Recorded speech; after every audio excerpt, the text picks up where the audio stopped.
مدینہ طیبہ کے والی سارے نبی تیرے در کے سوالی شاہ مدینہ شاہ مدینہ مدینہ مدینہ نحمده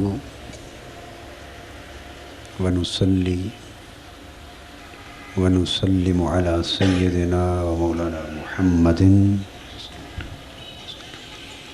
رسوله النبي الأمين المكين الحنين الكريم الرؤوف الرحيم أما بعد فأعوذ بالله من الشيطان الرجيم بسم الله الرحمن الرحيم قل إن كنتم تحبون الله فاتبعوني يحببكم الله صدق الله مولانا العظيم.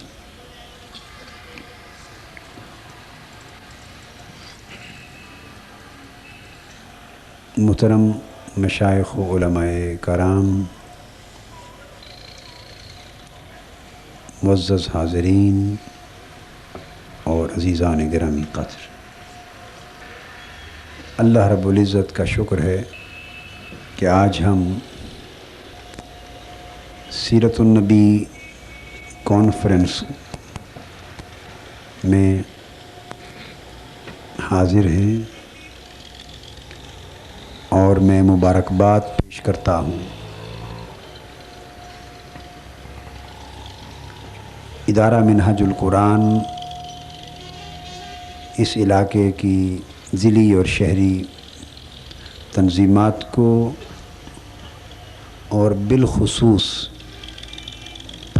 جامع مسجد محمدی شاہ فرید پارک کی مجلس انتظامیہ کو اور ان کے خطیب علامہ سیالوی صاحب کو اور ان کے منتظمین اور معاونین کو، جن کے زیر اہتمام اور زیر انصرام یہ نہایت ہی مبارک اور باسعادت کانفرنس اور مجلس منعقد ہو رہی ہے.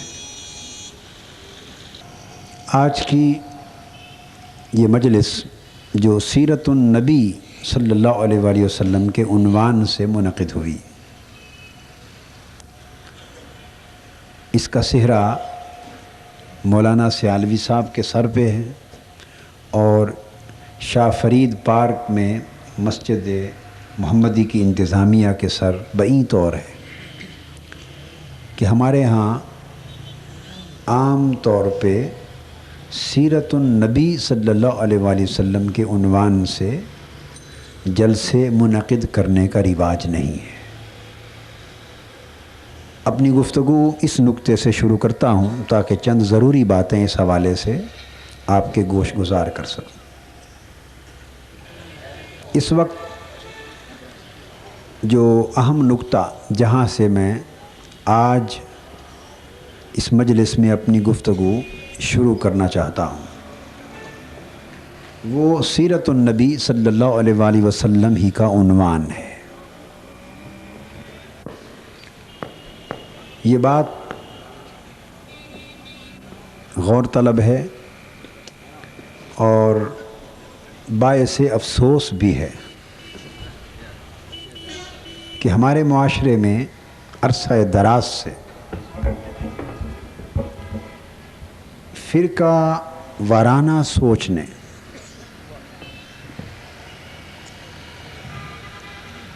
دین اور دین کی تعلیمات کو مختلف ٹکڑوں میں تقسیم کر دیا ہے.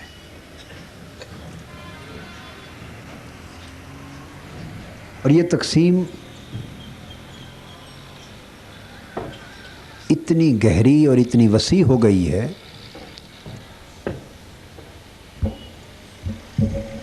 کہ اللہ اور اللہ کے رسول صلی اللہ علیہ وآلہ وسلم ان کو بھی معاذ اللہ استغفر اللہ دو الگ خانوں میں تقسیم کر دیا گیا.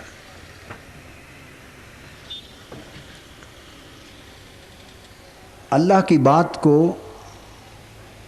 پسند کرنے والے رسول صلی اللہ علیہ وآلہ وسلم کی بات کو اتنا پسند کرتے ہوئے نظر نہیں آتے، اور رسول کی بات صلی اللہ علیہ وآلہ وسلم سے پیار کرنے والے کثرت سے اللہ کی بات کرتے ہوئے سنائی نہیں دیتے۔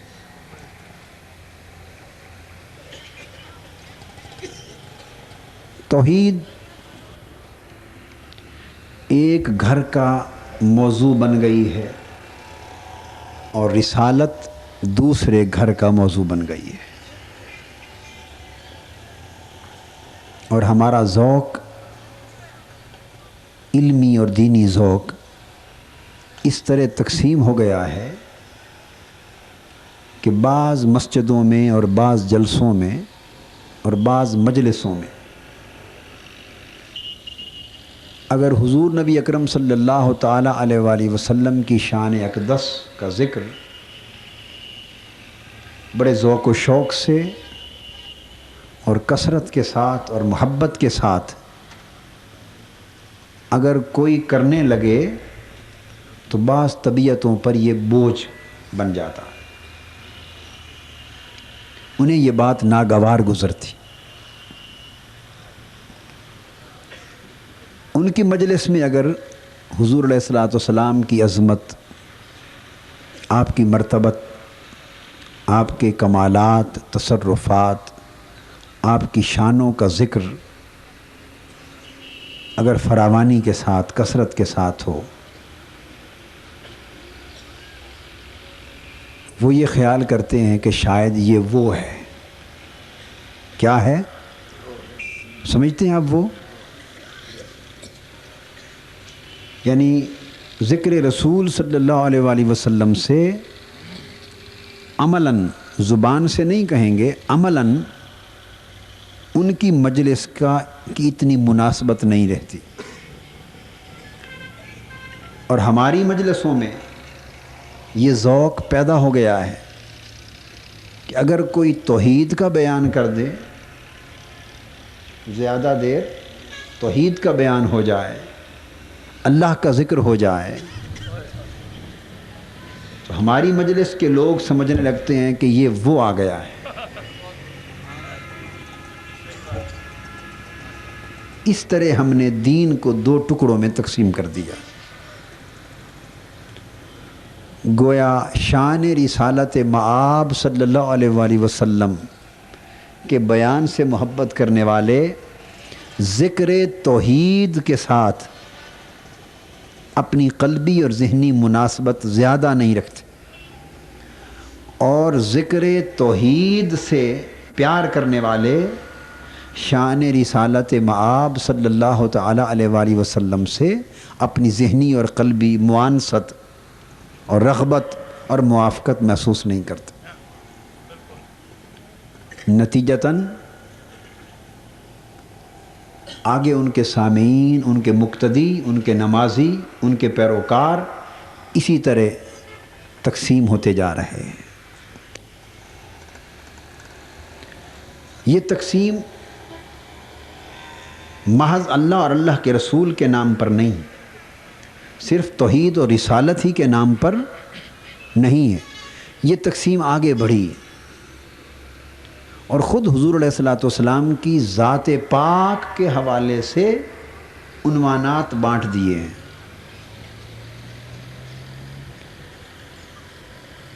وہ لوگ، میری مراد ہمارے اپنے نقطہ نظر، مکتب فکر اور مسلک و عقیدہ سے تعلق رکھنے والے لوگ، ہمارے اپنے احباب، جنہیں شان رسالت مآب صلی اللہ علیہ وسلم کا ذکر بڑا عزیز ہے، ان کا رجحان یہ ہو گیا ہے کہ جب وہ حضور علیہ الصلوۃ والسلام کا ذکر کریں گے، عنوان صرف میلاد النبی کا قائم کریں گے صلی اللہ علیہ وسلم۔ میلاد مصطفیٰ صلی اللہ علیہ وآلہ وسلم کا عنوان ہوگا، محفل میلاد کی بات ہوگی، میلاد النبی کانفرنس ہوگی صلی اللہ علیہ وسلم۔ یہ تعین ہو گیا، امتیاز بن گیا۔ وہ لوگ جن کو شان رسالت مآب صلی اللہ علیہ وآلہ وسلم کے ذکر کی بجائے ذکر توحید کے بیان سے زیادہ محبت اور رغبت ہے، وہ جب حضور علیہ الصلوۃ والسلام کا ذکر کریں گے تو عنوان سیرت النبی کا قائم کریں گے۔ اگر صرف دو عنوانات کے چناؤ تک بات رہتی تو پھر بھی شاید اتنا نقصان دہ نہ ہوتا، بات اس سے آگے بڑھ گئی اور بڑھ کر یہاں تک جا پہنچی ہے کہ سیرت النبی کا عنوان قائم کرنے والے میلاد النبی کے عنوان کو ہی ناجائز کہنے لگے۔ سیرت النبی کو ماننے والے میلاد النبی کو بدعت اور ناجائز کہنے لگے، اور میلاد النبی صلی اللہ علیہ وسلم کے عنوان سے انہیں وحشت ہونے لگی اور اس عنوان کے خلاف بولتے۔ اور ہماری حالت کیا ہو گئی؟ میلاد النبی صلی اللہ علیہ وآلہ وسلم کے عنوان سے پیار کرنے والے سیرت النبی کے عنوان سے دور ہو گئے، حتیٰ کہ سیرت النبی کے عنوان سے پر بعض اوقات تنقید بھی کی جاتی ہے کہ بعض اوقات تنقید کی گئی، اور یہ تصور بنا دیا گیا ہے کہ جو میلاد النبی کی بات کرے فقط وہ سنی، اور جو سیرت النبی کی بات کرے وہ سنی نہیں ہے، وہ ہے۔ یہاں سے گفتگو شروع کرنے کا اس موضوع سے ایک مقصد یہ بھی تھا کہ مولانا سیالوی صاحب نے اور جامع مسجد محمدی کے احباب نے یہ کانفرنس سیرت النبی کے نام سے قائم کی ہے، یہ نہ سمجھ لیں کہ یہ وہ ہیں، یہ ہیں، وہ نہیں ہیں۔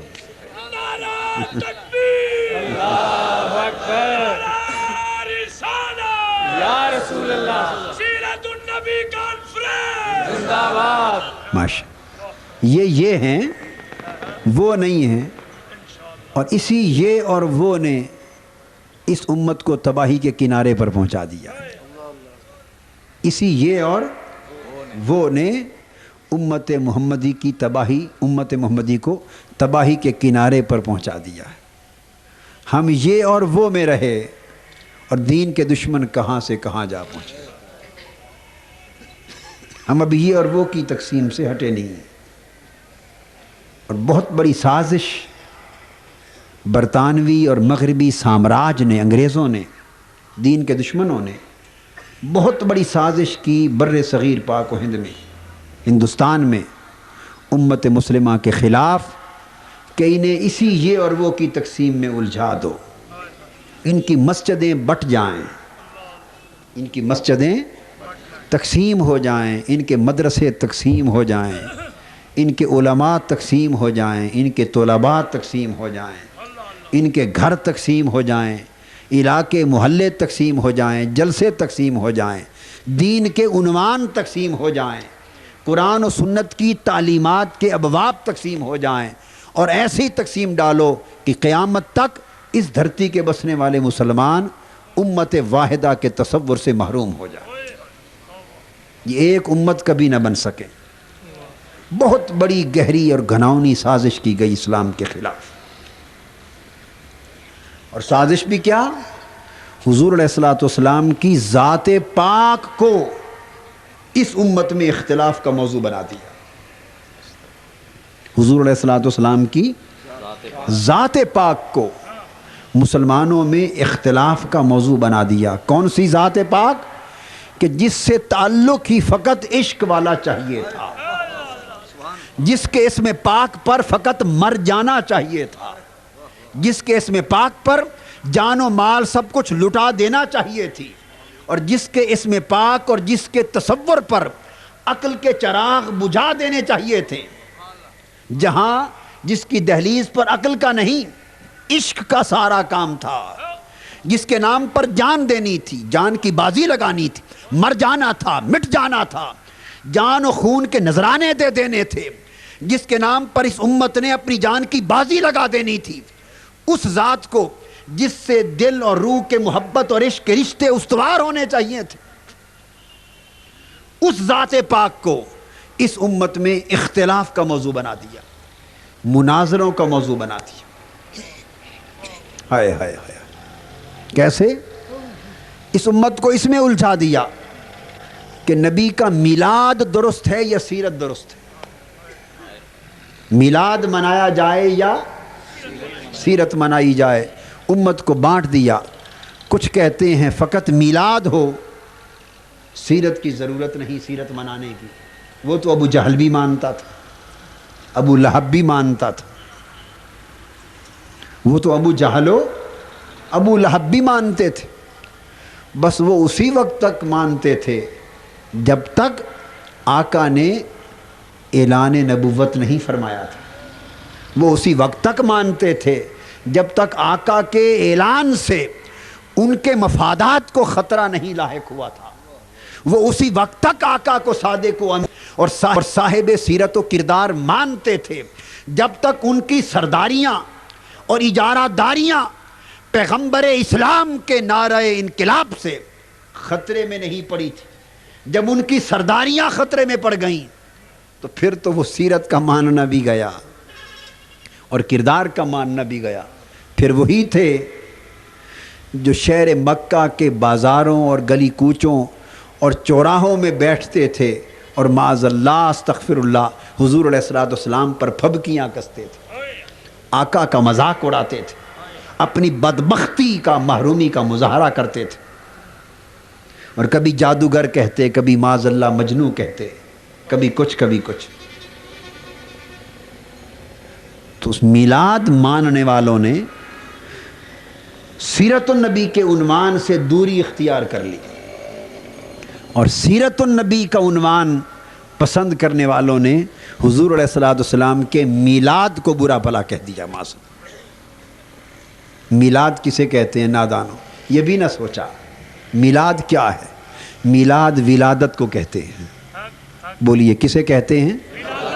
ولادت باسعادت کو، پیدائش۔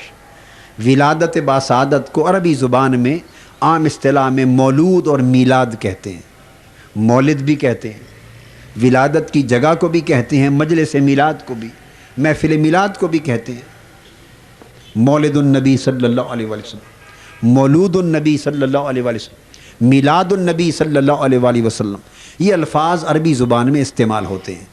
حضور علیہ السلام کے میلاد پاک سے مراد آپ کی ولادت باسعادت پر خوشی منانا۔ سیرت النبی ماننے والے دوست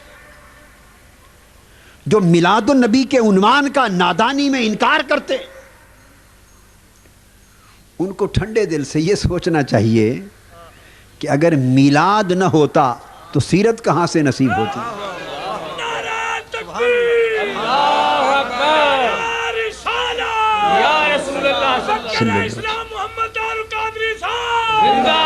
میلاد نہ ہوتا آقا کا، حضور علیہ السلام کی ولادت باسعادت نہ ہوتی تو آقا کی جو سیرت کی دولت نصیب ہوئی وہ سیرت کہاں سے آتی؟ سیرت تو صدقہ ہے میلاد کا، اس بات کو ذہن نشین کر۔ کیا سیرت طیبہ کیا ہے؟ صدقہ ہے میلاد کا۔ آقا کا میلاد پاک ہوا تو سیرت نصیب ہو گئی۔ لقد کان لکم فی رسول اللہ اسوۃ حسنہ، رسول اللہ صلی اللہ علیہ وآلہ وسلم کی ذات پاک میں تمہارے لیے اسوہ حیات ہے، نمونہ حیات۔ تو نمونہ حیات حضور علیہ السلام میں ہے، تو حضور علیہ السلام کی ولادت ہوئی تو نمونہ حیات بھی ملا، اسوہ بھی ملا اور سیرت بھی ملی۔ میلاد نہ ہوتا تو سیرت نہ ہوتی۔ سو یہ بات کتنی بے عقلی اور نادانی کی بات ہے کہ سیرت کو مانے اور میلاد کو نہ مانے، سیرت کو مانے اور میلاد کو نہ مانے۔ اور اگر کوئی یہ کہے کہ میلاد نہ ماننے کا مطلب یہ نہیں ہم کو حضور کی ولادت کو انکار تو نہیں کرتے، میلاد نہ ماننے کا مطلب یہ ہے کہ اس کی خوشی نہیں مناتے، تو بھئی سیرت جیسی دولت جس کی ولادت باسعادت سے سیرت پاک جیسی دولت ملی، اور اگر اس کی ولادت پر خوشی نہیں منانی تو خوشی کا موقع زندگی میں اور کہاں؟ اور کائنات میں خوشی کا پھر کوئی لمحہ خوشی کا کوئی موقع، خوشی کا کوئی پہلو ہی نہیں ہے۔ اگر آقا کی ولادت پر خوشی نہیں تو پھر کائنات میں خوشی کا وجود ہی کوئی نہیں، پھر ساری خوشیوں پر لعنت ہے۔ اگر آقا کی ولادت پر خوشی نہیں تو ساری خوشیاں جائیں جہنم میں، ساری خوشیاں جائیں جہنم میں۔ ہمیں کسی خوشی سے سروکار ہی نہیں۔ یہ ساری خوشیاں اہل ایمان کو ملی ہیں مصطفیٰ کے میلاد کی خوشی کے صدقے، صلی اللہ علیہ وسلم۔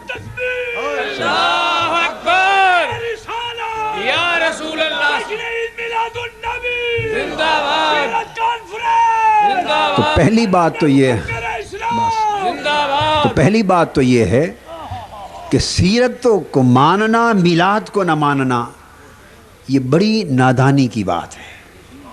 ذہن نشین رکھنا چاہیے یہ اصول کہ سیرت پاک میلاد پاک کا صدقہ ہے۔ میلاد پاک ہوا تو سیرت نصیب ہو گئی، میلاد پاک نہ ہوتا تو سیرت پاک نہ ہوتی۔ سو میلاد پاک کی خوشی نہ ہوئی تو سیرت کی قدر نہ ہوئی۔ ہائے ہائے، اگر میلاد کی خوشی نہ ہوئی تو سیرت کی قدر نہ ہوئی۔ جو میلاد پر خوش نہیں ہے وہ سیرت کا قدردان نہیں، وہ سیرت کا قدردان نہیں۔ اور سیرت کا قدر شناس اور قدردان وہی ہے جو میلاد پہ خوشیاں مناتا پھرتا ہے، جو حضور کے میلاد کی دھوم مناتا پھرتا ہے، جو میلاد پر خوش ہے وہ سیرت مصطفیٰ کا قدردان ہے۔ یہ تو ہے ایک رخ بات کا۔ اب دوسرا رخ، اب ہے آپ سے خطاب۔ پہلی گفتگو تھی ان سے جنہیں آپ وہ کہتے، اب گفتگو ہے ان سے جنہیں وہ کہتے ہیں، یعنی یہ ہیں۔ اب یہ کو سنانا چاہتا ہوں، پہلی بات وہ کو سنائی، یہ آپ کا یہ اور وہ ہے۔ تو پہلی بات تو یہ تھی کہ سیرت النبی کے عنوان سے محبت اور میلاد کے عنوان سے دوری، نفرت، اس سے توبہ کرنی چاہیے۔ اس سے تو جو شخص میلاد پاک کو نہیں مانتا وہ سیرت مصطفیٰ کو مان ہی نہیں سکتا، اور جو میلاد پاک پر خوشی نہیں مناتا وہ سیرت مصطفیٰ کی قدردانی کر ہی نہیں سکتا۔ تو میلاد کا صدقہ سیرت ہے۔ اب ریورس آ جائیے، ہمارا حال کیا ہے؟ ہم میلاد مصطفیٰ منانے والے ہیں، میلاد مصطفیٰ منانے والے ہیں، اور اگر ہمارے ہاں کوئی سیرت النبی کی بات کر دے تو کہتے ہیں یہ تو ان کی بات ہے، یہ تو کوئی وہ آ گیا ہے، ہمارا کیا کام سیرت النبی سے؟ ارے نادانو، کچھ تھوڑا سوجھ بوجھ عقل اور دانش سے کام لیا ہوتا۔ جس طرح سیرت صدقہ ہے میلاد کا، اب اسی طرح سمجھ لیں کہ میلاد کا سیرت سے تعلق کیا ہے۔ میلاد مانو اور سیرت کا عنوان نہ مانو، یہ اس طرح نادانی ہے کہ میلاد ہوا ہی سیرت کی خاطر ہے، میلاد ہوا ہی سیرت کی خاطر ہے۔ اگر سیرت نہ دینی ہوتی تو میلاد کی ضرورت ہی نہ تھی۔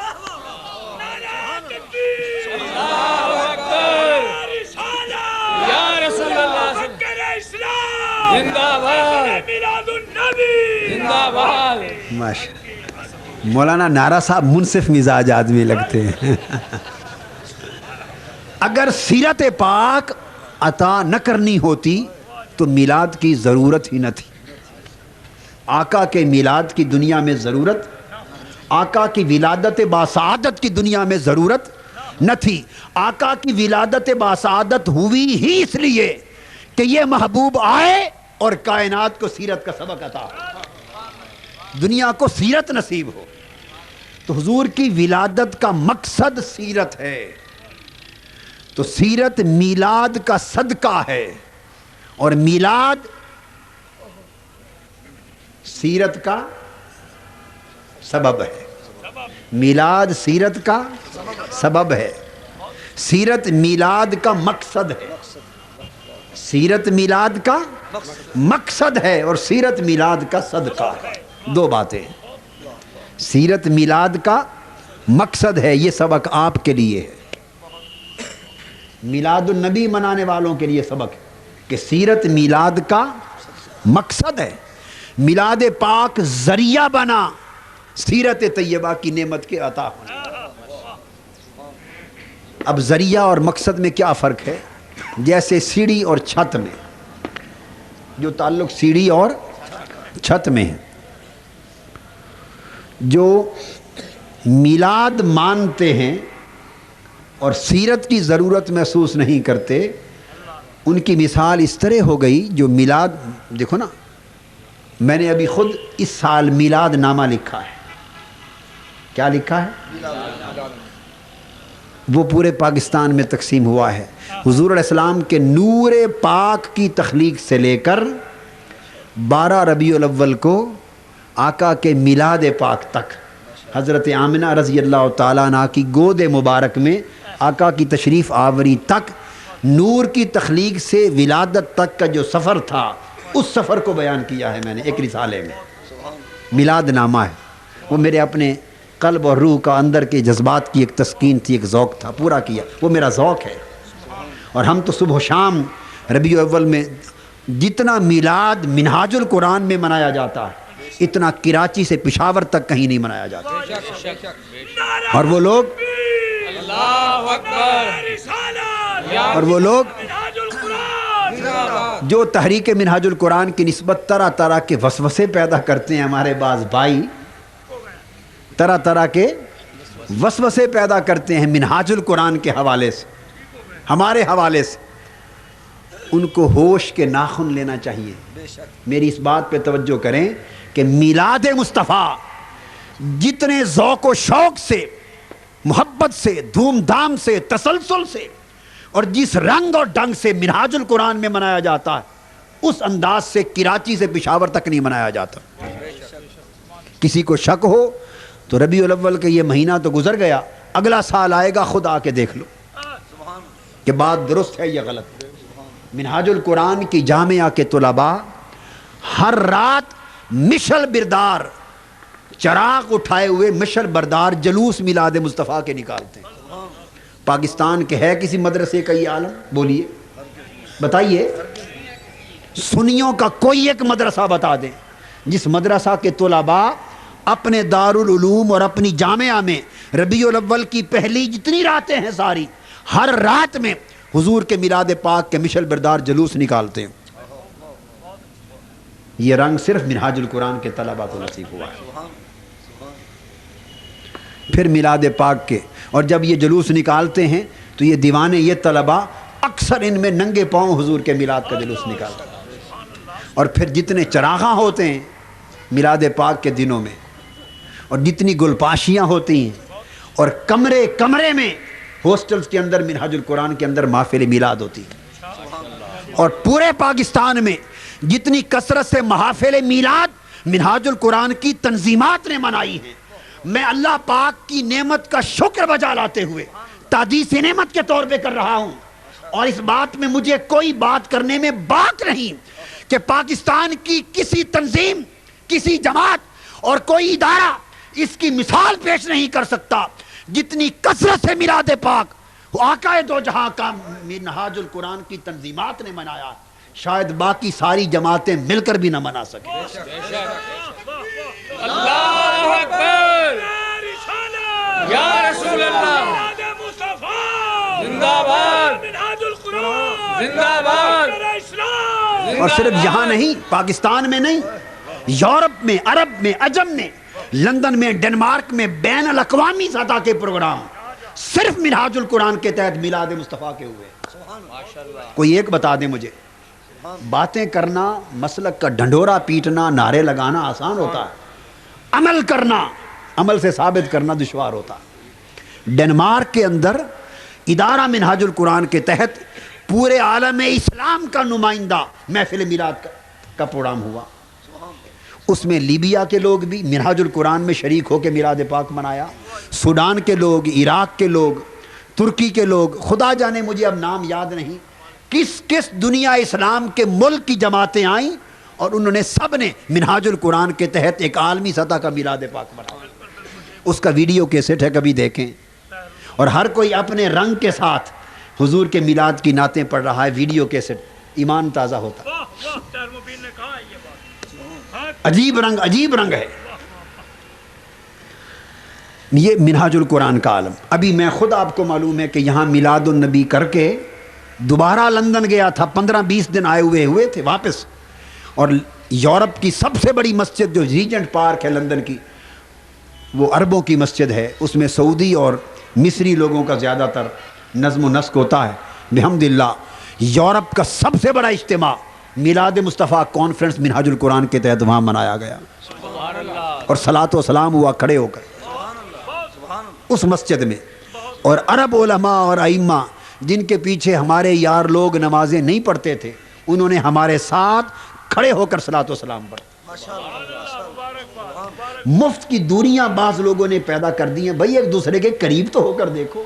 اندر سے بہت سے ایسے ہیں جنہیں تم پہچانتے نہیں، مگر اسی یار کی محبت کی چنگاریاں جل رہی، اندر کی کیفیتیں بڑی ایک جیسی، مگر محض ہم نے خیریتیں بنا لی، دوریاں بنا لی۔ خیر یہ نقطہ سمجھا رہا تھا کہ الحمدللہ اللہ کا شکر ہے، مگر یہ تو بات ہے وہ کہ ذہن نشین کرنا چاہیے کہ سیرت صدقہ ہے میلاد کا، اور دوسری بات کیا، آپ کے لیے سبق، آپ کے لیے سیرت مقصد ہے میلاد کا۔ اب یہ جملہ دہرائیے، کیا؟ سیرت مقصد ہے میلاد کا، سیرت مقصد ہے میلاد کا۔ اور اب ایک بات میں آپ کو سمجھاؤں، حضور کی ولادت ساری کائنات کی تخلیق کا مقصد، ساری کائنات کی تخلیق کا مقصد آقا کا میلاد، اور آقا کے میلاد کا مقصد سیرت مصطفیٰ۔ ساری کائنات کی تخلیق اس لیے کی گئی کہ محبوب نے آنا تھا، محبوب کی ولادت کی خاطر بس میں کائنات کو سجایا گیا، تو ساری کائنات کی تخلیق کا مقصد ولادت مصطفیٰ تھا، اور ولادت مصطفیٰ کا مقصد سیرت مصطفیٰ۔ اس لیے ولادت ہوئی کہ انسانیت کو سیرت عطا فرمائی جائے، تاکہ بھٹکے ہوئے لوگ سیرت کے نور سے اور سیرت کی روشنی سے ہدایت پہ چل پڑیں۔ لہٰذا آپ اگر کہیں جی ہم میلاد مناتے ہیں اور سیرت نہیں مناتے، کتنی نادانی کی بات ہے، اور اس کو ایک اور رخ سے دیکھنے کی ضرورت ہے۔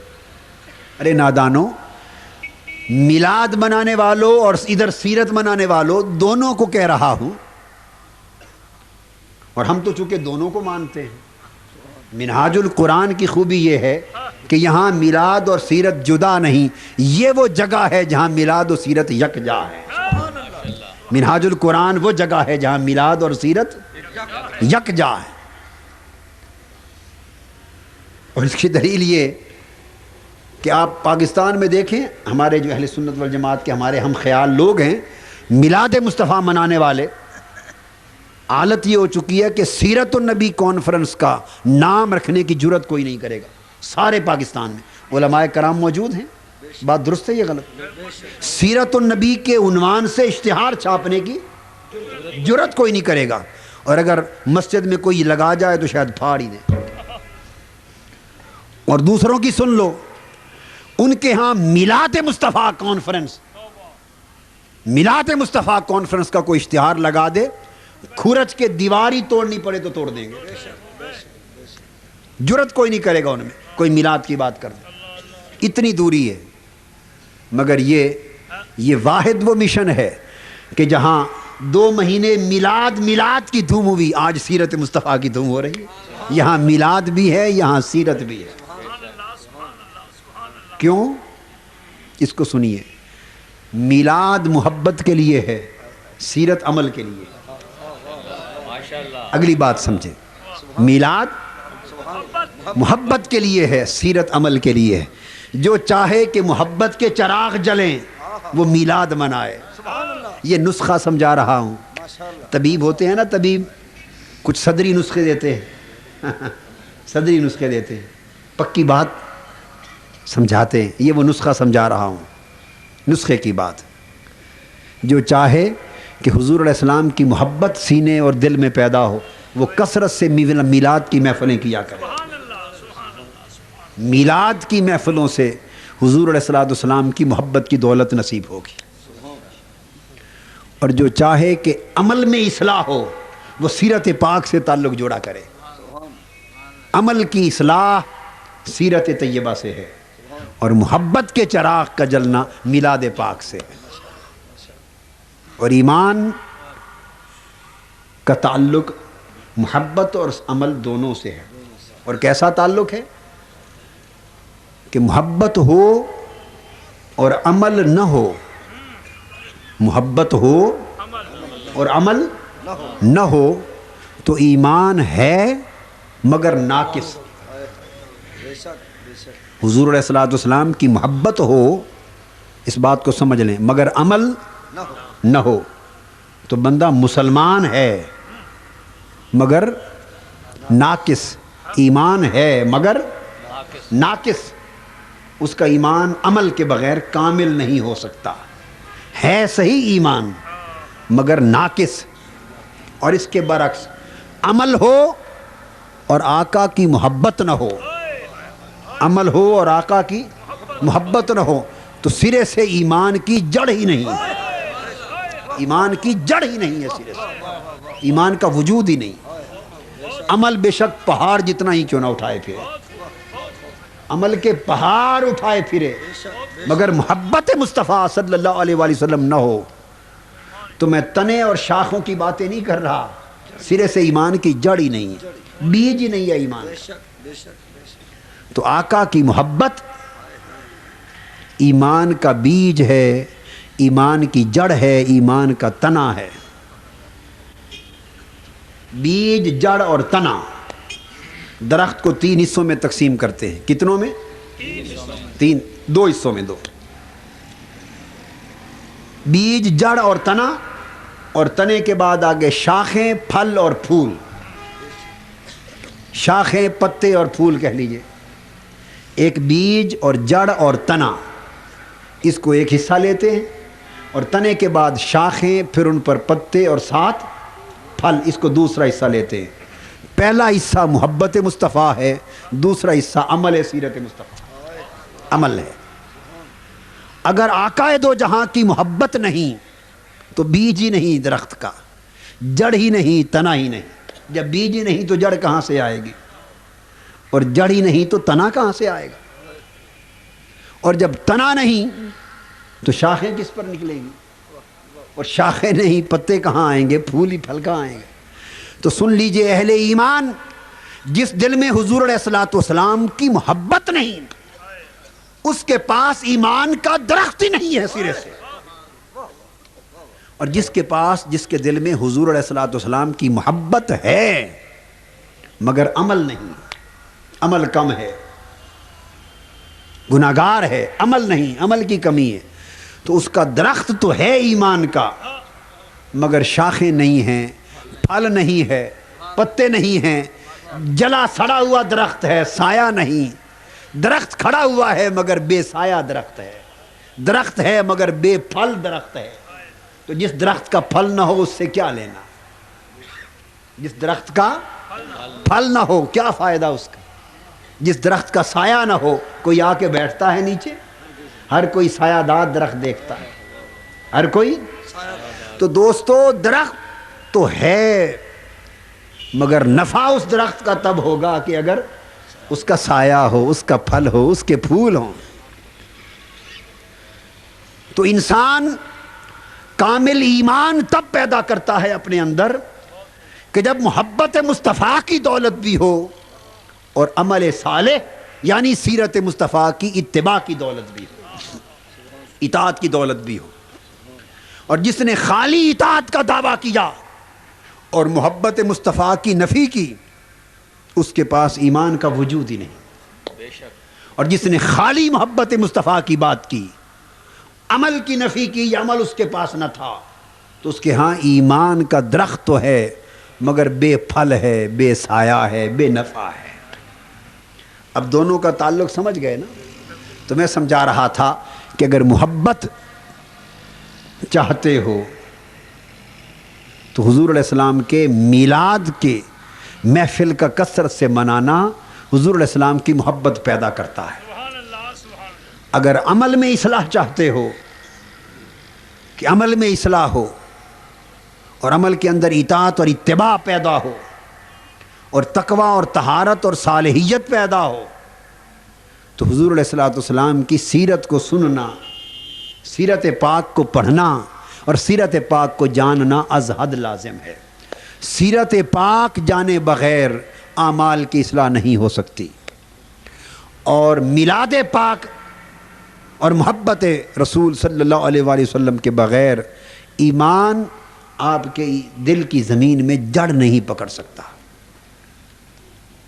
اس لیے جسے اپنے ایمان کو کامل بنانے کی ضرورت ہو، اس کے لیے کوئی راستہ نہیں کہ وہ میلاد اور سیرت دونوں میں سے کسی ایک کا انکار کرے۔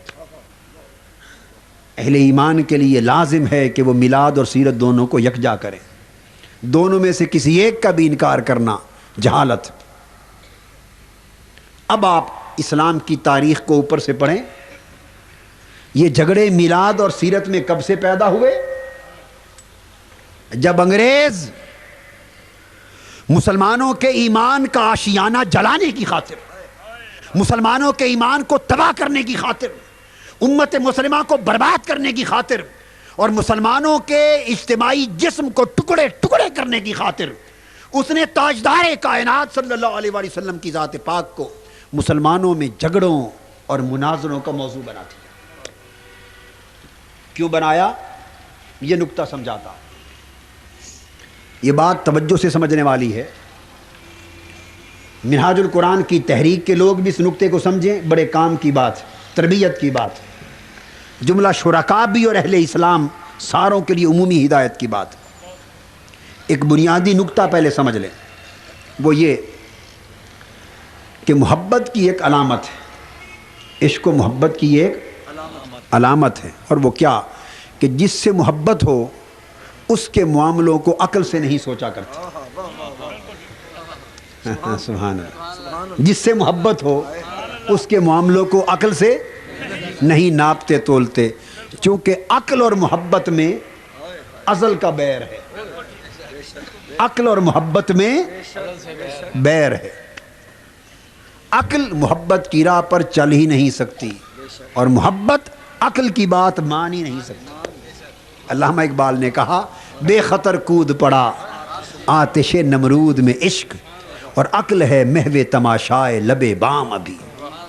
نمرود نے آگ جلا دی،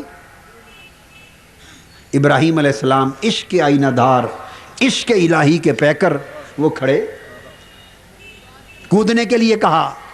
تو علامہ کہتے ہیں کہ عشق نے بغیر سوچے آگ میں چھلانگ لگا دی، بے خطر کود پڑا آتش نمرود میں عشق، اور عقل ہے محو تماشائے لب بام۔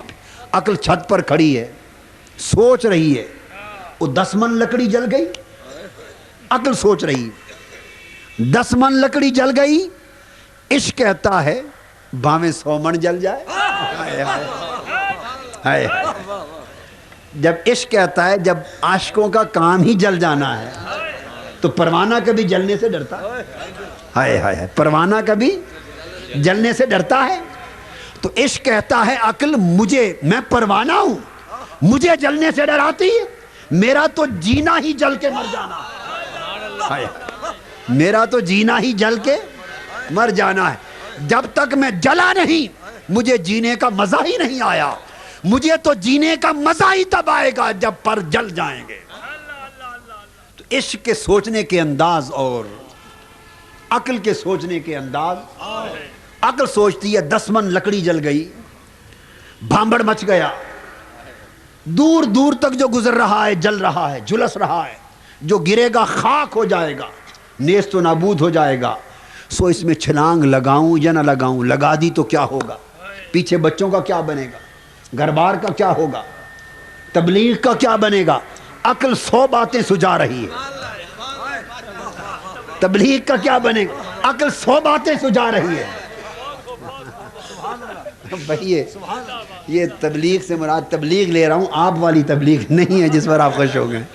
ہمارے لوگ بڑے مست الست لوگ ہوتے ہیں، ہر بات کو اشاروں کی طرف لے جاتے ہیں۔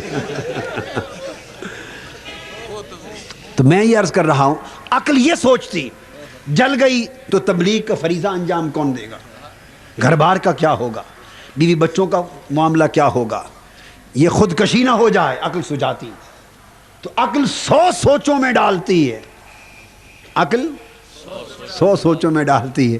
عشق 100 سوچوں کی ایک ہی سوچ. عشق کہتا ہے میں تو پیدا ہی جلنے کے لیے ہوا، جل جا بے خطر کود پڑا آتش نمرود میں. عشق دوستو، عشق اور محبت اگر عقل اگر سوچنے لگے تو سمجھے پختہ ہو گئی ہے. عقل اگر سوچنے لگے تو سمجھے پختہ ہو گئی ہے، بالغ ہو گئی ہے. اور محبت سوچنے لگے تو سمجھے نابالغ ہے. محبت سوچنے لگے تو سمجھے ناپختہ ہے. عقل سوچے تو پکی ہے، محبت سوچے تو کچی. عقل سوچے تو پکی ہے، عقل سوچے تو پکی ہے، محبت سوچے تو کچی ہے. ان کے تقاضے مختلف متضاد ہیں. تو میں عرض یہ کر رہا تھا کہ جہاں محبت ہو وہاں عقل کو نہیں جانے دیتے، اور جہاں عقل ڈیرا ڈال لے وہاں محبت نہیں رہتی. جہاں عقل ڈیرا ڈال لے وہاں محبت. اب میں ہر بات سمجھاتا ہوں، یہ نہ کہیں کہ کوئی بات سمجھ کے بغیر رہ گئی. آپ چھوٹے بچے، آپ کے بچہ بیٹا بیٹی چھوٹا، 1.5 سال کا لے لیں، چلنے پھرنے قابل ہوتا ہے، وہ آپ کے پاس آتا ہے اور آپ اس کو گود میں لیتے ہیں، وہ سیدھا ہاتھ آپ کی داڑھی کو مارتا ہے، داڑھی کھینچتا ہے، پھر چھوڑ دیتا ہے. ایمان سے کہیے، علماء بیٹھے ہیں، اس بچے سے پیار کے باعث وہ اگر داڑھی کے بال ہی کیوں نہ کھینچ رہا ہو، آپ 100 بار خود داڑھی اس کے آگے نہیں کرتے؟ نہیں کرتے اس کے آگے داڑھی؟ بولیے، کرتے ہیں کہ نہیں کرتے؟ کرتے ہیں نا. اور وہ بال کھینچتا ہے. اچھا، وہ پھر ہاتھ مارے گا آپ کی ٹوپی پر، آپ کی ٹوپی کھینچ کے نیچے گرا دے گا، کھیلے گا آپ کی ٹوپی سے. آپ پھر سر پہ ٹوپی رکھیں گے، پھر اس کے آگے سر کریں گے. چھوٹا بچہ پیارا لگ رہا ہے، وہ پھر ٹوپی کھینچ کے زمین پہ گرا دے گا، گرائے گا نا. اب دونوں کام یہ آپ نے کروائے یا نہیں کروائے؟ جی کروائے.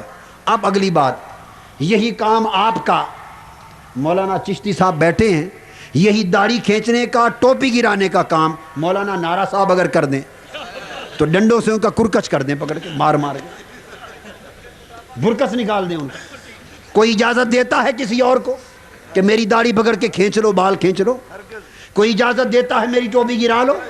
یہاں کوئی ٹوپی گرا دے اور داڑھی پکڑ لے، مقدمہ ہو جائے، فساد مچ جائے.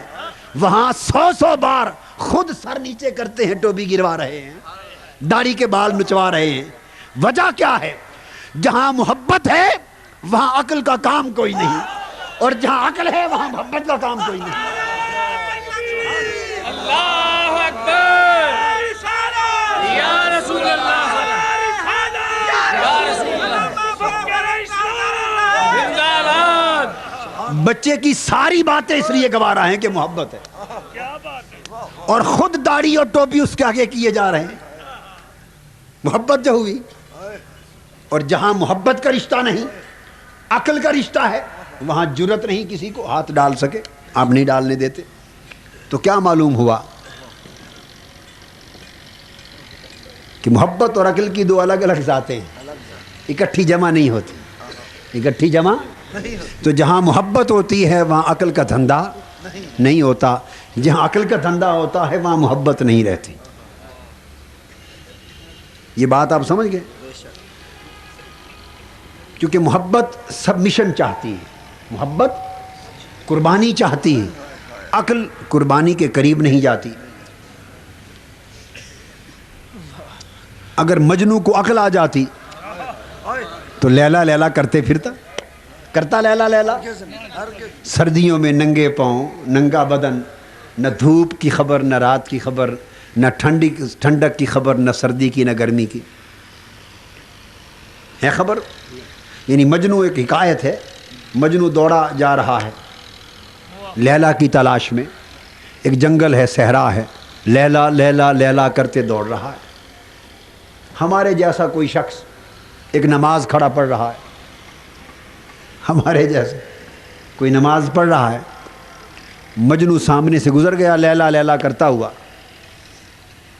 اس نے اس کو پکڑ لیا سلام پھیر کے. اس نے کہا تمہیں شرم نہیں آتی, میری نماز توڑ دی, میرے آگے سے گزر گئے ہو. مجنو نے کہا کیا واقعہ ہوا, کیسے توڑ دی نماز؟ اس نے کہا میرے آگے سے گزر گئے ہو, میرے آگے سے گزر گئے ہو. مجنو نے کہا اچھا تم کیا کر رہے تھے؟ اس نے کہا میں رب کی نماز پڑھ رہا تھا. اچھا رب کی نماز پڑھ رہے تھے, میں آگے سے گزرا تو تم نے مجھے دیکھ لیا؟ ہائے ہائے, تو رب کی تلاش میں تھا, تو رب کی تلاش میں تھا, تو نے مجھے دیکھ لیا. میں لیلا کی تلاش میں تھا, میں تو تمہیں نہیں دیکھ سکا, میں تو نہیں دیکھ سکا. میں لیلا کی تلاش میں اتنا بے خبر تھا کہ ہوش نہ تھا کہ کون پڑھ رہا ہے نماز اور کون نہیں. اور تو رب کی تلاش میں اتنا باخبر تھا کہ دیکھ رہا ہے کون آگے سے گزر رہا ہے کون نہیں. وجہ کیا ہے؟ ہم رب کی تلاش کرتے ہیں عقل سے, نماز پڑھتے ہیں, تیری نماز بے سرور, تیرا امام بے حضور, تیری نماز بے سرور. اب ہم یوں بات کرتے ہیں, کوئی یہ نہ کہے کہ پتہ نہیں کس کو کہہ رہے ہیں, بھئی اپنی بات کرتے ہیں. میری نماز بے سرور, میرا امام بے حضور. ایسی نماز سے گزر, ایسے امام سے گزر. ہم رب کی بھی تلاش کرتے ہیں عقل کے ساتھ, اس لیے نہیں ملتا. ہائے ہائے ہائے ہائے ہائے ہائے, یہ بھی نکتہ سمجھا دو. کہتے ہیں جی زندگی گزر گئی رب رب کرتے ہوئے, رب نہیں ملا. نمازیں پڑھی, تلاوتیں کی, تہجد پڑھے, ذکر کیا, اتنی محنتیں کی زندگی, مگر رب نہیں ملا. وہ اس لیے نہیں ملا کہ ہم تلاش کرتے ہیں عقل سے. وہ ملتا ہے انہیں جو تلاش کرتے ہیں عشق سے, جو تلاش کرتے ہیں عشق سے. عقل قرباں کن بپیش مصطفیٰ. اللہ رسول کو پانا ہونا تو عقل کو گھر چھوڑ کے جاتے ہیں, مجنو بن کے جاتے ہیں. کیا بن کے جاتے ہیں؟ مجنو. اور پھر مجنو کیسے کب ملتا ہے؟ پھر اگر وہ برتن بھی توڑ دینا لیلا, تو چونکہ عقل کو چھٹی جو دے دی, ہائے ہائے, عقل کو فارغ جو کر دیا ہے, وہ برتن بھی توڑ دے تب بھی مجنو ناچتا ہے خوشی سے. یہ واقعہ سنا ہے نا؟ نہیں سنا؟ اگر تو زیادہ نے نہیں سنا پھر سناتا ہوں, اگر زیادہ نے سنا ہے تو پھر نہیں سناتا. کتنوں نے نہیں سنا یہ واقعہ؟ اس کا مطلب ہے سارے ہی سننی ہیں. ماشاءاللہ. یہ واقعہ یوں ہے, اور یہ واقعہ حوالہ دے دوں, کو یہ نہ کہے کہ یوں ہی قصہ سنا گئے قادری صاحب, نہیں. حضرت بابا فرید گنج شکر رحمۃ اللہ علیہ نے بیان کیا. کس نے؟ حضرت بابا فرید. ہم یوں ہی قصے کہانیاں نہ پڑھا کرتے ہیں نہ سنایا کرتے ہیں. حضرت بابا فرید رحمۃ اللہ علیہ کا بیان کردہ, اور اسرار الاولیاء کتاب ہے ان کی جس میں آپ نے بیان کیا, اور بھی بزرگوں نے نقل کیا اس کو. لیلا بیمار ہو گئی, مجنو نے اپنا خون دیا, صحت یاب ہو گئی. اب اگلی بات جو ہے وہ یہ کہ جب وہ صحت یاب ہو گئی تو اس نے صدقہ خیرات کیا, چاول کھانا سب کچھ جو کچھ بھی پکانا تھا پکائے تقسیم کے لیے. منادی کرائی, اس گاؤں کے شہر کے جو فقیر منگتے لوگ تھے اپنے اپنے کاسے پیالے لے کر آ گئے, قطار میں لگ گئے. لیلا اپنے ہاتھ سے کھڑی چاول بانٹ رہی ہے, کھانا زردہ جو کچھ بھی ہے بانٹ رہی. اس قطار میں شہر کے سارے منگتے کھڑے ہیں, ان میں آ کے مجنو بھی کھڑا ہو گیا ہے. مجنو بھی کھڑا ہو گیا. ہر کوئی آگے آتا رہا, اس کے پیالے میں لیلا خیرات چاول کھانا جو بھی تھا بھر بھر کے بیچتی رہی, پیالہ بھر بھر کے لوٹاتی رہی. قطار چلتی رہی, پھر مجنو کی باری آ گئی. مجنو نے بھی پیالہ آگے کیا, لیلا نے پہچان لیا مجنو کا پیالہ ہے, اس نے پہچان لیا. کہ جہاں محبت ہوتی ہے وہاں پہچان بھی ہوتی ہے.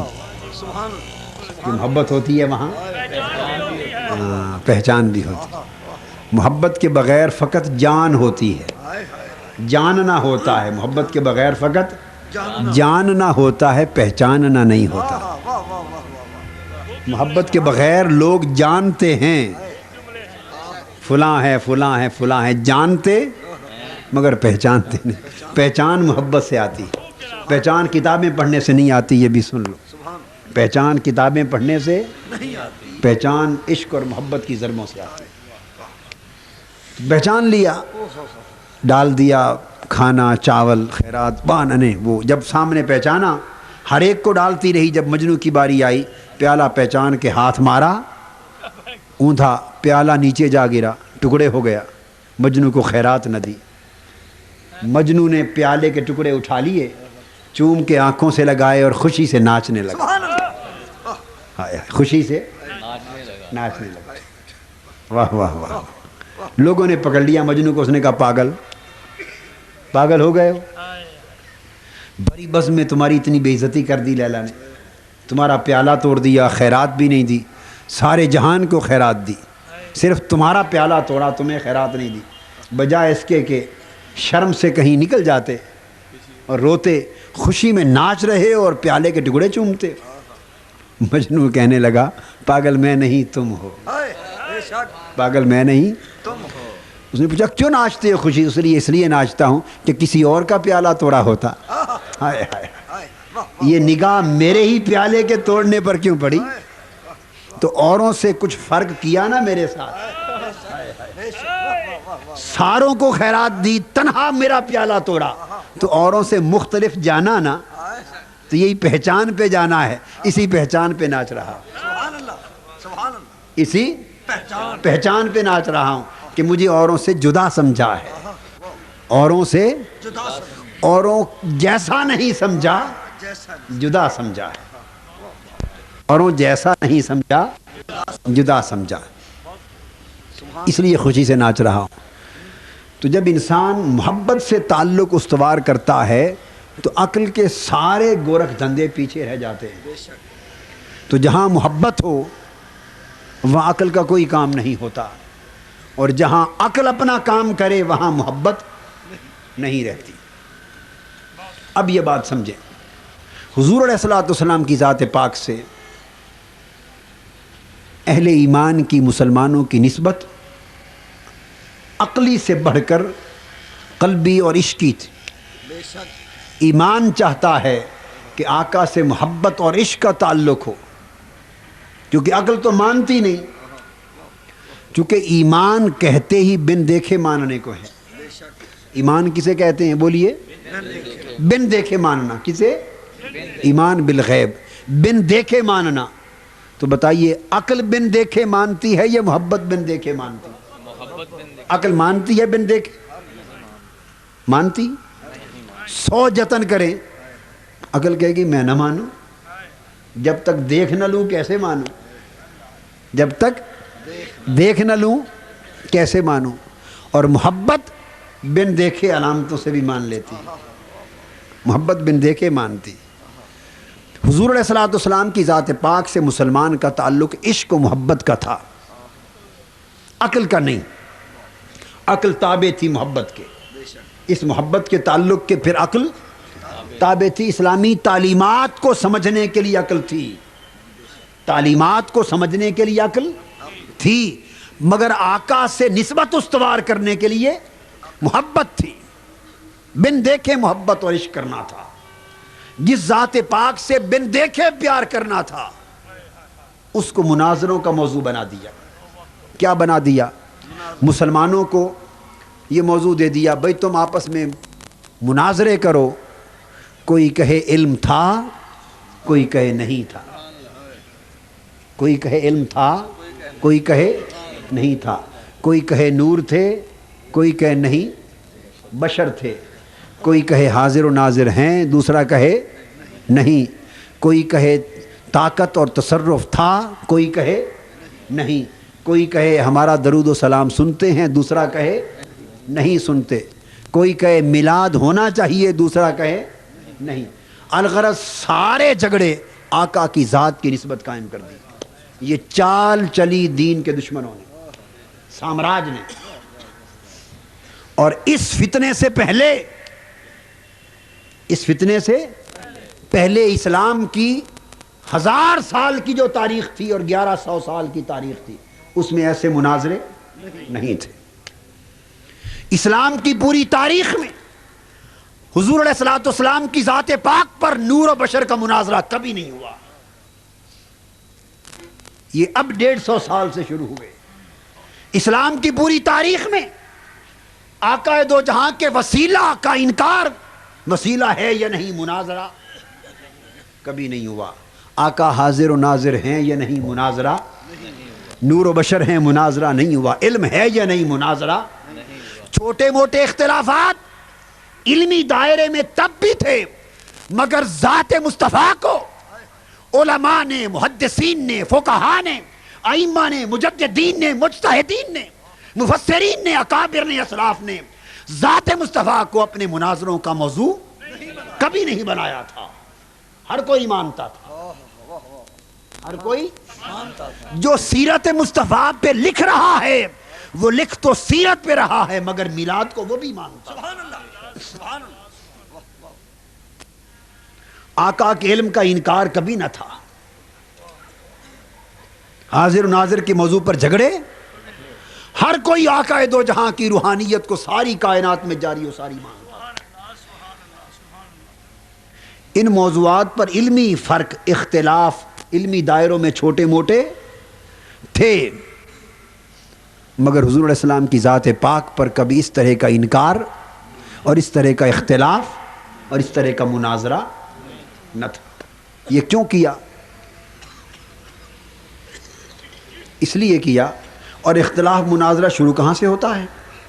آپ ایک فضیلت کا انکار کر دیں، ایک فضیلت کا انکار کر دیں.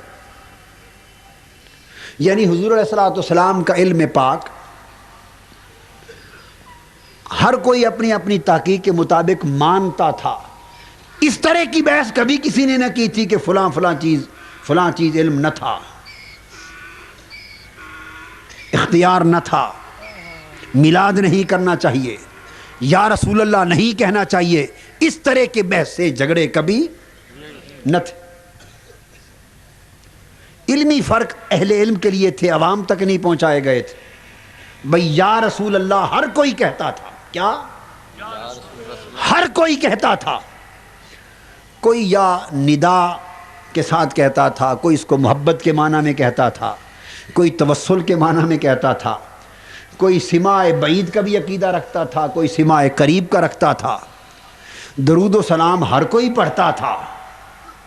ٹھیک ہے، یہ بھی مانتے تھے کہ آقا چاہیں تو خود بھی سماعت فرماتے ہیں، اہل محبت کا خود سنتے ہیں، باقیوں کا فرشتے پہنچاتے ہیں.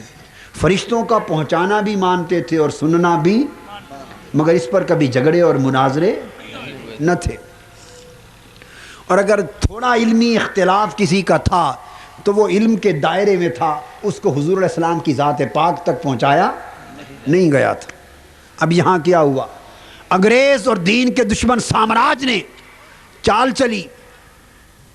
جس طرح علامہ اقبال کا کہنا ہے کہ یہ فاقہ کش جو موت سے ڈرتا نہیں ذرا، روح محمد اس کے بدن سے نکال لو، اور فکر عرب کو دے کے فرنگی تخیلات اسلام کو حجاز و یمن سے نکال لو. ایسے مسائل امت مسلمہ میں متنازع فی کر دو کہ جس سے نبی پاک صلی اللہ علیہ وآلہ وسلم کی ذات اقدس متنازع فی بن جائے. معاذ اللہ، استغفر اللہ. جتنے جھگڑے حضور کی ذات پر ہوں، استغفر اللہ. تو نتیجہ کیا؟ یاد رکھ لیں، جس ذات پر بحث ہونا شروع ہو جائے اس سے محبت کا رشتہ کمزور پڑ جاتا ہے. جس پر بحث ہونا شروع ہو جائے اس کا منطقی نتیجہ یہ ہے کہ محبت کا رشتہ کمزور پڑ جائے. آپ آزما کے دیکھ لیں. یعنی دنیا میں آج بھی یہ طریقہ ہے کہ کسی کو کسی کے ساتھ عقیدت و محبت ہو تو یہ ڈس انفارمیشن سیل ہوتے ہیں سیاسی، ڈس انفارمیشن سیل ہوتے ہیں سیاسی. یہ اسلام کی جو بڑی بڑی خدمت کرنے والے ٹھیکیدار لوگ ہیں اقتدار پر، وہ اس طرح کے کام کاج بہت کرتے ہیں کہ کسی کے ساتھ کسی کی محبت اور عقیدت ہے، رشتہ کو کمزور کرنا چاہتے ہیں، اس کی شخصیت کے اوپر کیچڑ اچھال دیں گے، جھوٹا کیچڑ اچھالیں گے اخبارات میں، رسائل میں، مختلف ذرائع میں، مجلسوں میں، تاکہ اس کی شخصیت پر بحثیں شروع ہو جائیں۔ کیا شروع ہو جائیں؟ کوئی کہے جی یوں ہیں، دوسرا کہے نہیں، وہ کہے ایسے ہیں، وہ کہے نہیں۔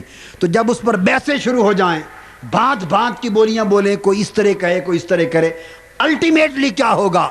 جو دشمن ہیں وہ تو دشمن ہیں، مگر جو محبت کرنے والے، چاہنے والے اور مر مٹنے والے ہیں، بالآخر کیا ہوگا؟ ان کا رشتہ محبت اس طرح کمزور کر دیا جائے گا۔ رشتہ محبت اور کمزور اگر پڑ جائے رشتہ محبت تو قربانی دینے کا جذبہ ختم ہو جاتا ہے۔ یہ ایک بین الاقوامی مسلمہ سازش جو آج بھی جس کے خلاف برتنی ہو، یہی سازش استعمال کی جاتی، یہی سازش استعمال کی جاتی۔ اولاد کے سامنے ماں باپ کو ڈسکس کرنا شروع کر دیں، اولاد کے دل سے ماں باپ کا ادب کم ہو جائے گا۔ دیکھ لیں، اولاد کے دل سے ماں باپ کا ادب کم ہو جائے گا۔ ماں باپ میں کمزوریاں بھی ہوں، انسان ہیں، کمزوریاں بھی ہوں، مگر اولاد والدین سمجھ کے پھر بھی ادب کرتی ہے۔ وہ سمجھتی ہے کہ یہاں ادب کی جا ہے، یہاں ان چیزوں پر دھیان نہیں کرنا، رشتے پر دھیان کرنا، ادب کرنا ہے۔ آپ کیا کریں، روزانہ اولاد کے سامنے اس کی والدہ اور اس کے والد کے عیب، جھوٹے سچے تہمتیں لگائیں اور بحث کریں، بحث کا ماحول شروع کر دیں۔ رفتہ رفتہ لا محالہ ادب کا رشتہ کمزور پڑ جائے گا۔ شاگرد اور استاد کے مابین ادب کا رشتہ کمزور کرنا ہو، استاد کی شخصیت کو متنازع فی کر دیں۔ مرید اور پیر کے مابین عقیدت کا رشتہ کمزور کرنا ہو، اس کے پیر و مرشد اور شیخ پر تنقید کر دیں، بحثیں کریں، کیچڑ اچھالیں، اس طرح اچھالیں، مسلسل بحث و تمیز کریں۔ اگر مرید بحث میں آ جائے گا تو محبت و ادب کا وہ مضبوط رشتہ کمزور پڑ جائے گا۔ یہ ایک بین الاقوامی سطح پہ مسلمہ طریقہ ہے۔ انگریز سامراج نے امت مسلمہ کے خلاف اسی سازش کو استعمال کیا کہ حضور علیہ السلام کی ذات پاک کو، مسلمانوں کے نبی اور رسول کی ذات پاک کو مسلمانوں کے درمیان متنازع فی کر دو۔ معاذ اللہ ایسے لوگ پیدا کر دو جو کہیں کہ کچھ نہیں دے سکتے تھے، دوسرا کہیں کیسے نہیں دے سکتے تھے، پھر وہ کہے اگر دے سکتے ہوتے تو اپنی بیٹی فاطمہ رضی اللہ تعالیٰ عنہ کو اتنا جہیز نہ دے دیتے، خالی چکی دیتے، مسلح دیتے ان کو۔ آپ بات کو سمجھ گئے نا؟ ایک انداز ہے بات کرنے کا۔ اچھا بلا سادہ شخص جو ہے وہ استغفر اللہ پڑھ کے دہل جائے گا۔ اب اس کو باقی علم تو زیادہ نہیں ہے کہ وہ اس بات کو سمجھ سکے کہ اگر آقا چاہتے تو ساری جنت اور دنیا و آخرت کی بے بہا نعمتیں سیدہ عالم فاطمہ الزہرا کا جہیز بن جاتی، ان کے قدموں پہ نچھاور ہو جاتی۔ یا رسول اللہ، یا علی، اگر میرے آقا چاہتے تو حضرت سیدہ عالم کو وہ جوڑے جہیز میں دیتے کہ جنت کی حوریں بھی جوڑے دیکھ کی رش کرتی اور دیکھتی کہ یہ جوڑے کہاں سے آئے۔ وہ کھانا کھلایا جاتا کہ عرش سے فرش تک مخلوقات نے کبھی کھانا دیکھا نہ ہوتا۔ وہ عطر بکھیر دیے جاتے کہ جنت کے پھولوں میں وہ خوشبو نہ ہوتی۔ یہ باب جدا ہے، مگر جو کی روٹیاں کھائیں اور چکی پیسنے کو دی اور مسلح دیا اپنی بیٹی حضرت سیدہ عالم فاطمہ الزہرا رضی اللہ تعالی عنہ کو، جو جنت کی ساری بیبیوں کی سردار اور مالکہ ہے، ان کو اس لیے دیا چکی اور مسلح۔ کیوں؟ تاکہ میری امت کا غریب جب بیٹی کی شادی کرے اور بیٹی کو جہیز میں دینے کے لیے کچھ نہ ہو تو وہ شرمائے نہ کہ بیٹی کو کچھ نہیں دے رہا، وہ میری فاطمہ کا جہیز دے رہا، میری فاطمہ کا جہیز دے رہا۔ اللہ اکبر، یا رسول اللہ، یا علی۔ اب بات یہ ہے یہ نکتہ کتنے لوگوں کی سمجھ میں آئے گا؟ میں اب آپ کو خاص نکتہ سمجھا، یہ جو بات میں نے سمجھائی یہ بات جو میں نے سمجھائی کہ دے سب کچھ سکتے تھے مگر اس لیے کم دیا کہ امت کے کسی غریب کا سر شرم سے نیچے نہ جھکے. جب اس کے اوپر یہ وقت آئے کہ بیٹی کو رخصت کر رہا ہوں اور 2 جوڑے بھی اچھے نہیں تو میری بیٹی فاطمہ الزہرا کے جہیز کو تک لے, اسے حوصلہ ہوگا. اب یہ نکتہ کتنوں کو معلوم ہوتا ہے؟ بولیے کتنوں کو معلوم ہوتا ہے؟ تو جب اس طرح کی بات آپ کر دیں تو سننے والا لرز جاتا, پریشان ہو جاتا. اور ایسی باتیں بار بار کرتے رہیں, ایسی باتیں بار بار کرتے رہیں تو یقیناً جو رشتہ محبت و عقیدت ہے, عشق و اس میں دراڑ پڑتی. انسان سوچتا ہے, ادھر گیا کہیں سے مناسب جواب ملا کہیں سے نہ ملا, ذہن میں سوالیہ نشان بن گئے. بار بار یہ کہتے علم ہوتا تو 70 صحابہ کو کیوں بھیج دیتے جو شہید کر دیے گئے. ایک بات ہے, اب اس کا جواب ہر ایک کو تو نہیں نہ معلوم, بس ذہن میں سوالیہ نشان پڑ گیا. آپ میری بات سمجھ رہے ہیں؟ علم ہوتا تو یوں کیوں نہ کر دیتے؟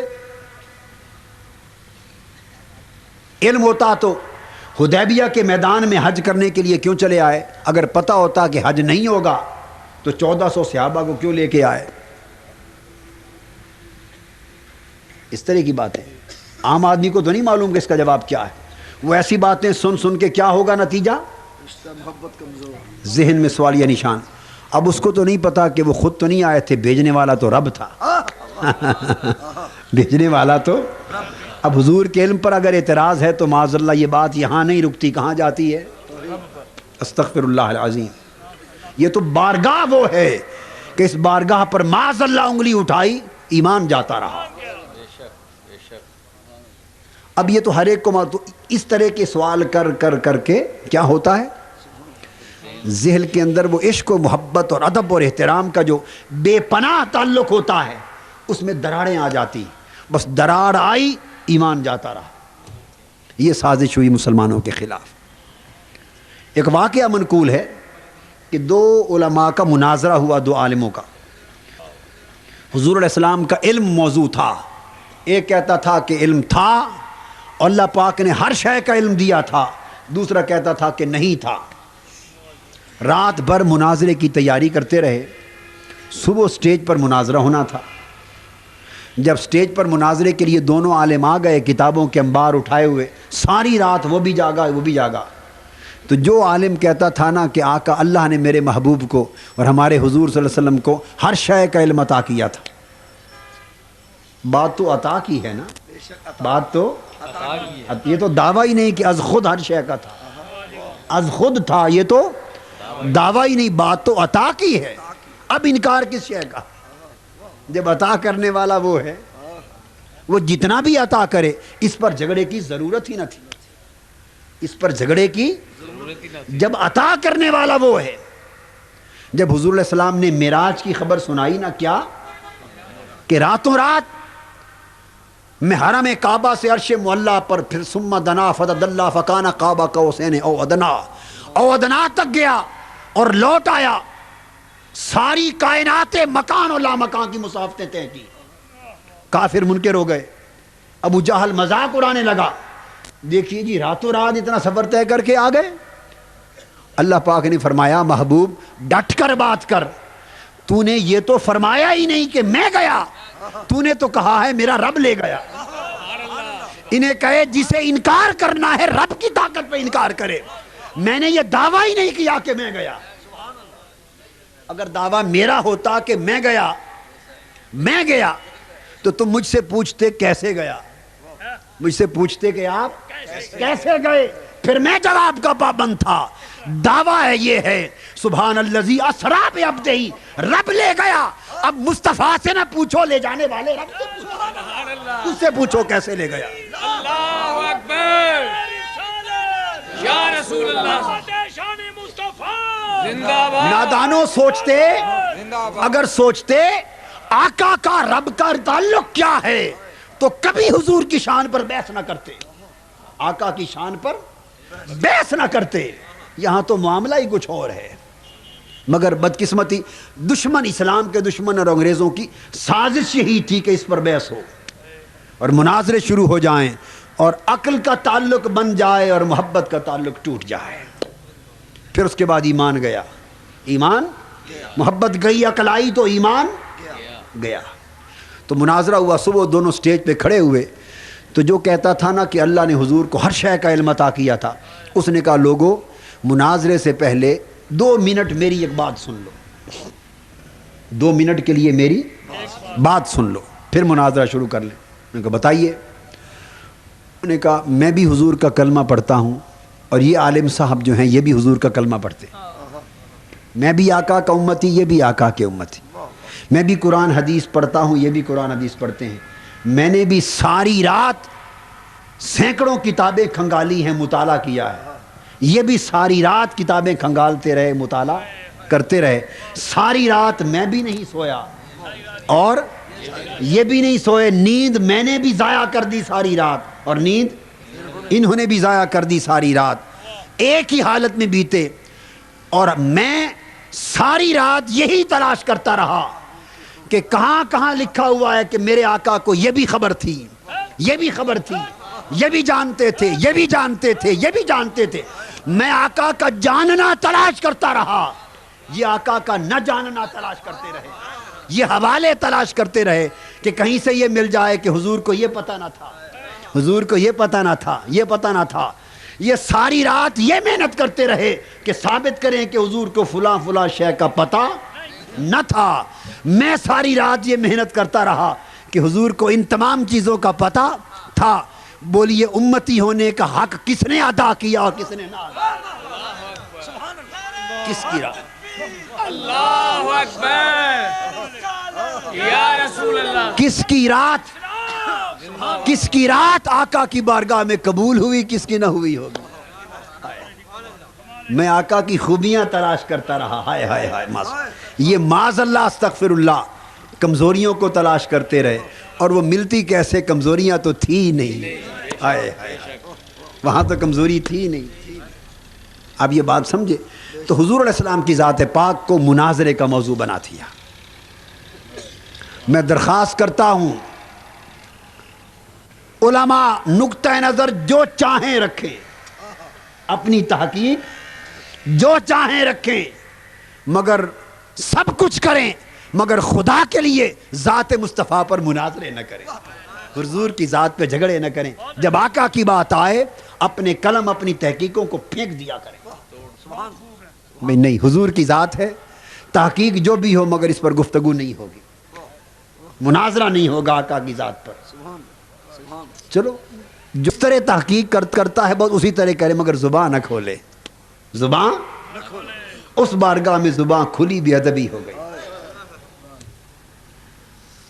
زبان کھلی بے ادبی ہو گئی۔ اگر خاموش رہوں میں تو تو ہی ہے سب کچھ، اگر خاموش رہوں میں تو تو ہی ہے سب کچھ، جو کچھ کہا تو تیرا حسن ہو گیا محدود، بول پڑا تو حد قائم ہو گئی، بول پڑا تو حد قائم ہو گئی، نہ بولا تو بے حد و حساب رہا، بے حد و حساب رہا۔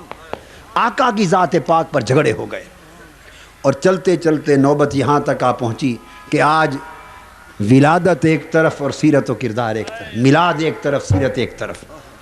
ضرورت اس امر کی ہے دوستو کہ ایمان کو مکمل کیا جائے، ایمان کو مکمل کیا جائے، اور حضور علیہ السلام کی ذات پاک پر اگر گفتگو ہو تو صرف شان بیان کی جائے، کمزوری کی بات مسلمان کا شیوا نہیں کہ کمزوری کی بات کرے، کمزوری کی بات ہاں، مگر آپ کا ذوق ہے، چاہیں تو شان میلاد کے حوالے سے بیان کریں، چاہیں تو سیرت پاک کے حوالے سے بیان کریں، چاہیں تو شان نورانیت بیان کریں، چاہیں تو شان بشریت بیان کریں، وہ بھی آقا کی شان ہے، یہ بھی آقا کی شان ہے، آپ سمجھے، وہ بھی آقا کی شان ہے، اور طریقے ہیں نا۔ آپ کہیں گے بھئی نورانیت کی شان بھی بیان ہو اور بشریت کی شان بھی بیان ہو، بھئی نورانیت کی شان تو سمجھ میں آتی ہے، نورانیت کی شان کا بیان کرنا تو سمجھ میں آتا ہے، بشریت کی شان کیسے بیان ہو؟ وہ بھی ایک مثال دے دیتا ہوں، بھئی یہ بشریت کی شان ہے، کہیں کہ پیکر بشری تھا پر سایہ نہ تھا، کیسی شان کے بشر، کیسی شان کی بشریت کہ پیکر بشریت پر، کیسی شان کی بشریت کہ پیکر بشریت مگر پسینے میں خوشبو، جس گلی سے گزر جائیں ہواؤں میں خوشبوئیں مہک جائیں۔ اور کسی نے کیا کہا کہ بڑی مدت ہوئی گلیوں سے، مدینے کی گلیوں سے گزرے تھے پر خوشبوئیں آج بھی آ رہی ہیں۔ بشریت کی شان ہے، شان بشریت ہے کہ پیکر بشری تھا مگر مکھی بھی نہ بیٹھتی تھی،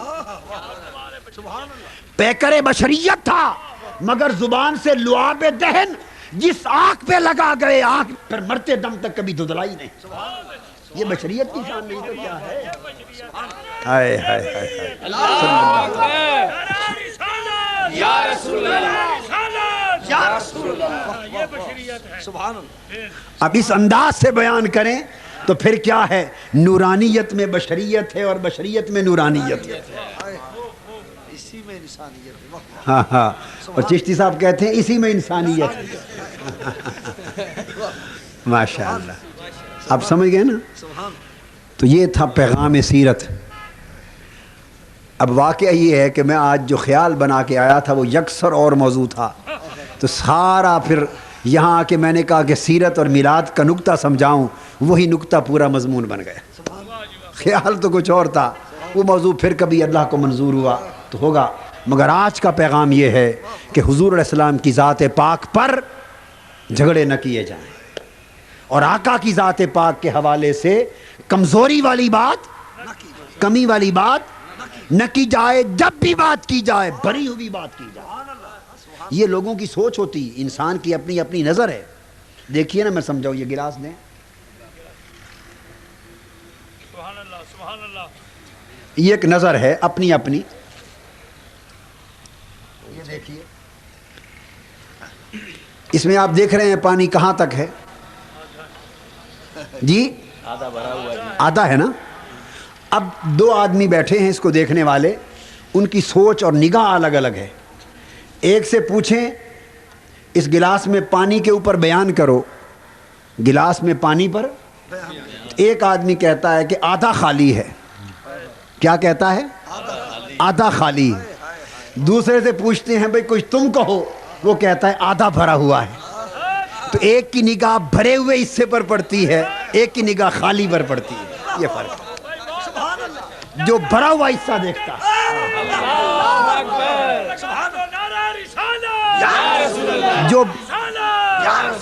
جو بھرا ہوا حصہ دیکھنا ایمان ہے، بھرا ہوا حصہ دیکھنا ایمان ہے، خالی حصہ دیکھنا منافقت ہے۔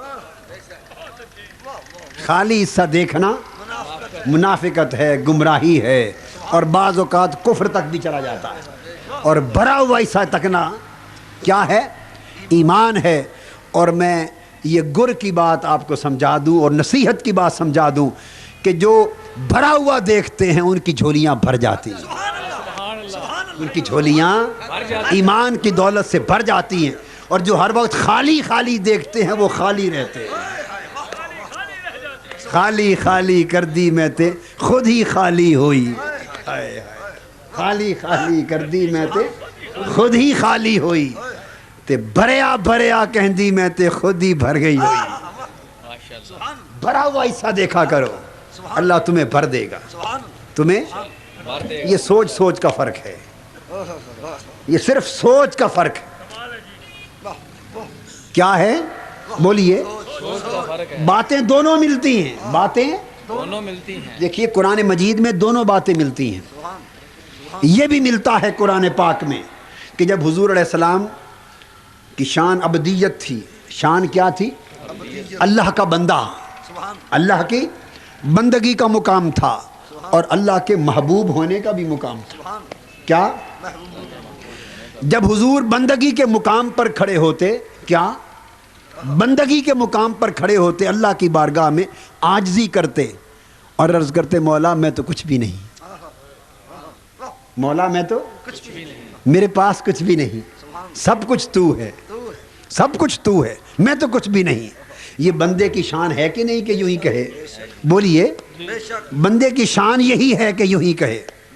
تو کبھی مقام بندگی پر ہوتے تو عرض کرتے مولا میں تو کچھ بھی نہیں. اللہ کی بارگاہ میں اپنی عاجزی کرتے. کبھی مقام محبوبیت پر رب بٹھاتا، رب مقام محبوبیت پر بٹھاتا اور محبوبیت کی جگہ بٹھا کر فرماتا محبوب سب کچھ تو ہے. سب کچھ رب نہیں، کیا رب نہیں باقی سب کچھ. ہائے ہائے، ایک رب نہیں باقی سب کچھ تمہیں عطا کیا ہے. تو محبوبیت کے مقام پر ارشاد ہوتا محبوب سب کچھ تیری جھولی میں ہے. بندگی کے مقام پر حضور عرض کرتے مولا میں تو کچھ بھی نہیں. تو باتیں دونوں مل گئی نا. اب یہ آپ کا اپنا انتخاب ہے کہ اس محبوبیت والے کلام کو لینا ہے یا بندگی والے کلام کو لینا ہے. اگر بندگی کے مقام پر فرمایا میں کچھ نہیں، نبی کا حق ہے کہ وہ خدا کی بارگاہ میں کہے کہ مولا میں کچھ نہیں، مگر امتی کا حق نہیں کہ اس جملے کو پکڑ لے اور کہتا پھرے نبی کچھ نہیں. دیکھو نبی نے فرمایا میں کچھ نہیں، نبی کچھ نہیں. امتی کا حق نہیں کہ یوں کہے.